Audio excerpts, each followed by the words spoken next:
Assalamualaikum warahmatullahi wabarakatuh. Sebelumnya, perkenalkan nama saya Laila Tenisa dengan NIM 230602100030 dari kelas 3A Program Studi Tadris Ilmu Pengetahuan Alam. Di sini saya akan menjelaskan sedikit materi tentang struktur dan fungsi organ pada makhluk hidup. Untuk materi yang pertama yaitu struktur organ pada tumbuhan dan fungsinya. Organ pada tumbuhan terdiri dari akar, batang, daun, bunga, buah, dan juga biji. Organ sendiri merupakan kumpulan jaringan yang bersama-sama melakukan tugas untuk menghasilkan sesuatu yang bermanfaat bagi makhluk hidup dan lainnya. Yang pertama yaitu akar. Akar merupakan organ tumbuhan yang tumbuh di dalam tanah. Akar memiliki struktur luar yang terdiri dari daerah perumbuhan akar, tudung akar, dan bulu akar. Akar disebut juga sebagai organ pada tumbuhan yang terbentuk dari beberapa jaringan yang berbeda. Akar berasal di bagian akar lembaga yang letaknya di bagian biji tumbuhan. Akar tumbuhan terbagi menjadi struktur luar dan struktur dalam. Struktur dalam terdiri dari bagian-bagian epidermis, korteks, endodermis, dan stele. Sedangkan struktur luar terdiri dari tudung akar, batang akar, percabangan akar, dan bulu akar. Fungsi akar pada tumbuhan yaitu untuk menyokong dan memperkuat tumbuhan, kemudian untuk menyerap air dan berbagai macam garam, mineral dari dalam tanah. Dan selanjutnya yaitu untuk mengangkut air dan berbagai zat-zat makanan, dan sebagai alat respirasi seperti pada tumbuhan bakau. Yang selanjutnya yaitu batang. Batang pada tumbuhan memiliki beberapa fungsi. Yang pertama yaitu berfungsi sebagai tempat menyimpan cadangan makanan, kemudian berfungsi sebagai tempat melekatnya daun, bunga, dan buah. Kemudian berfungsi untuk menyalurkan air dan garam mineral dari akar ke daun serta menyalurkan zat makanan dari daun ke seluruh tubuh. Kemudian batang mengarahkan tumbuhan untuk mendapatkan cahaya matahari yang cukup.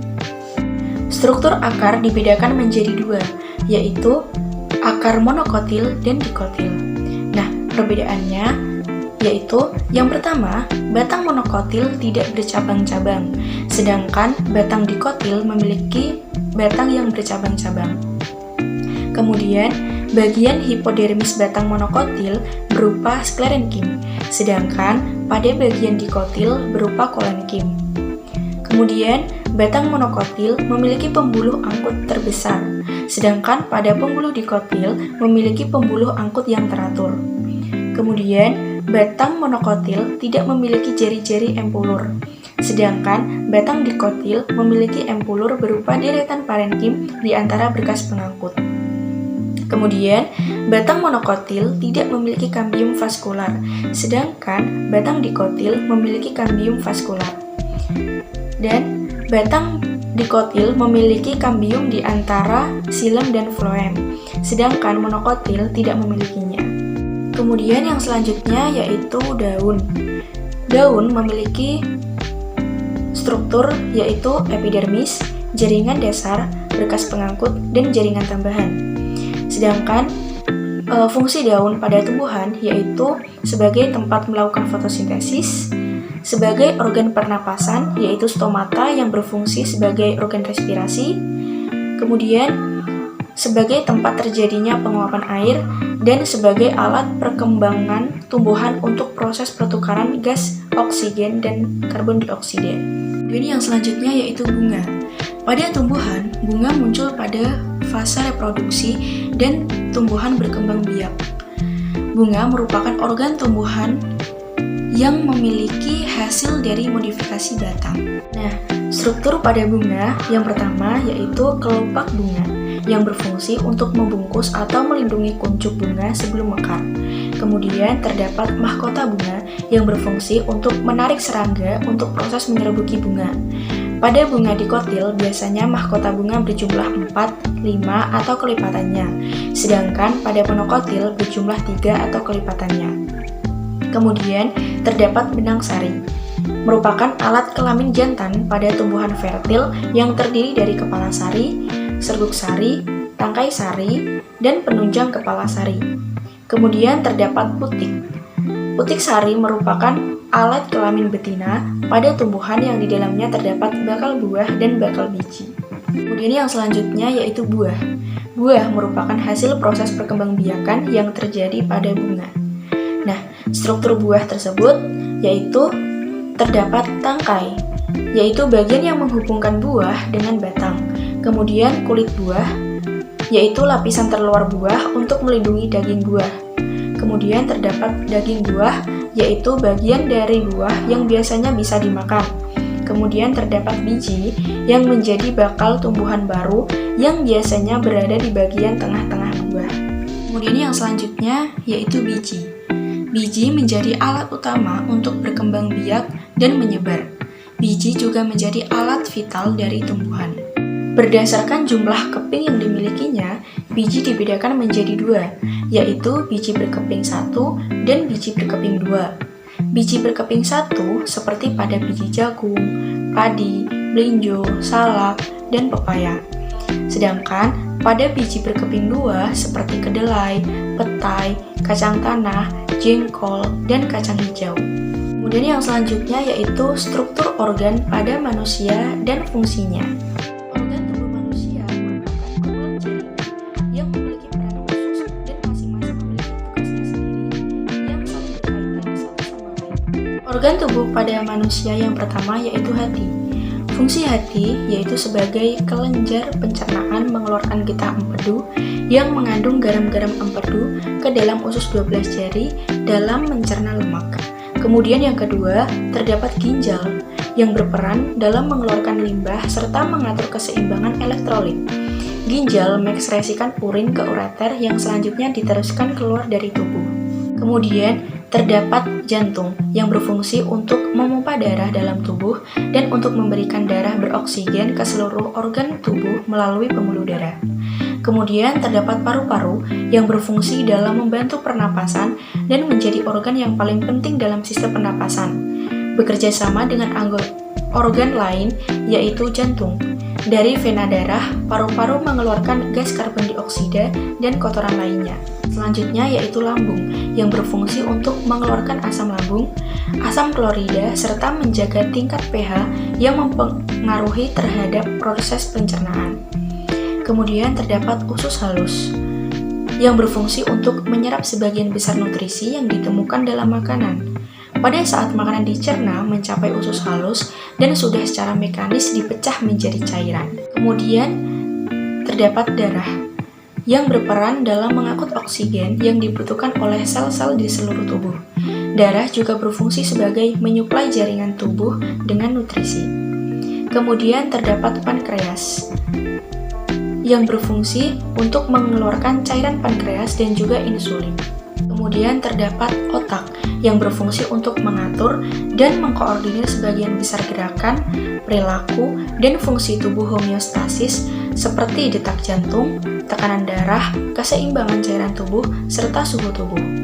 Kemudian terdapat tenggorokan yang berfungsi sebagai jalur makanan ke kerongkongan dan sebagai tempat keluarnya udara atau pernapasan ke paru-paru. Kemudian terdapat hidung yang berfungsi untuk menghirup udara pernapasan, menyaring udara, menghangatkan udara pernapasan, dan juga berperan dalam resonansi suara.